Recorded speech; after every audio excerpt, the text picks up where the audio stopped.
வணக்கம். ஒரு இந்திய குடிமகனா நான் நம் நாட்டின் பாரத பிரதமர் மோடி ஐயாவுக்கு வேண்டுகோள். 3 வருஷம் பாரத பிரதமர் நம்ம நாட்டை ஆண்டுட்டு இருக்காரு.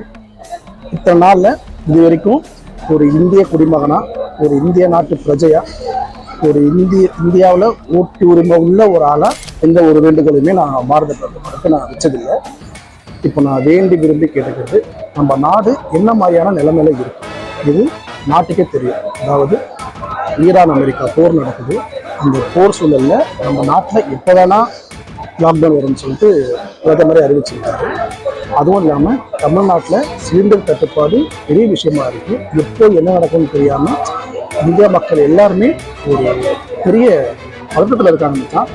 அது பெட்ரோல் பங்க் எப்போ பெட்ரோல் காலியாகும், எப்போ பெட்ரோல் தட்டுப்பாடு வரும், எப்போ அரிசி தட்டுப்பாடு வரும், நமக்குலாம் அதுக்கப்புறம் சாப்பாடு இருக்குமா இல்லையா, நம்மளால் வாழ முடியுமா முடியாதா, இந்த மாதிரி எதுக்கெல்லாம் தட்டுப்பாடு வரப்போகுது, எதுக்கெல்லாம் பஞ்சம் வரப்போகுது எதுவுமே தெரியல.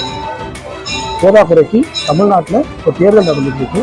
ரொம்ப உச்சகட்டமாக தேர்தல் நடந்துட்டு இருக்கு. எல்லாம் பிரச்சாரம் மேற்கொண்டுட்டு இருக்காங்க. ஸ்டேட்டே ஒரு மாதிரி எப்பவுமே பரபரப்பாக இருக்கு.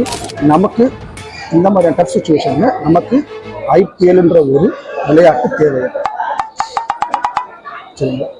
நான் பாரத பிரதமர் மோடி கிட்டையும் தமிழ்நாட்டு முதல்வர் ஸ்டாலின் கிட்டையும் நான் வேண்டுகோளாக வைக்கிறது என்ன அப்படின்னா, தயவு செஞ்சு இந்த 2026க்கான IPL தடை பண்ணுங்க.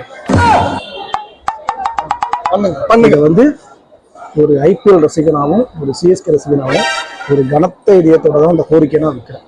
சரிங்களா? நமக்கு IPL விட நம்ம நாடு தான் முக்கியம், நம்ம நாட்டு மக்கள் தான் முக்கியம். இந்த மாதிரியான சூழ்நிலையில நமக்கு IPL வேண்டாம். இதுக்கு பின்னாடி ஒரு CSK ரசிகனா வேற காரணங்கள் இருக்கு நீங்க யோசிக்கலாம். யோசிக்கிறதா? அப்படி யாரும் யோசிக்காதீங்க. நமக்கு நாடு தான் முக்கியம்.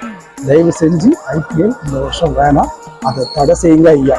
எங்களால தாங்க முடியல ஐயா. தடை செய்யுங்க ஐயா. ஜெய்ஹிந்த்.